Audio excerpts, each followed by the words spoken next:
এই দেখো আবার কাঁচা ধনে পাতা কিন্তু চলে যাচ্ছে। তাহলে টেস্ট কেন হবে না?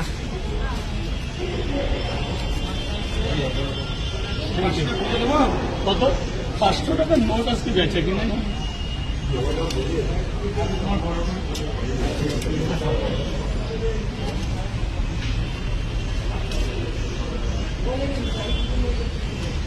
দেখো তরকারি হচ্ছে আলু নিরামিষ, তার মধ্যে একটু মশলাপাতি না দিলে কিন্তু ঠিক, কোনোদিন ঠিক, ঠিক। তরকারি ভালো হয় না। আর আমি তো শুনেছি এটা নিরামিষ তরকারি।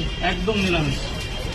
এবার তার মধ্যে অনেকে বলে ডিম ইউজ, আমার তো ডিম রাখতে হবে সে তো পরোটার ঠিকই। সাথে না, পরোটার দোকানে ডিম না রাখলে চলবে। হ্যাঁ হ্যাঁ হ্যাঁ।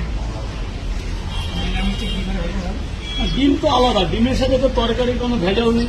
ডিম তো সিদ্ধ আলাদা নিয়ে আসে। আলাদা রাখা আছে ওর মধ্যে, সম্পূর্ণ আলাদা কাবলায় আলাদা কিছুতে।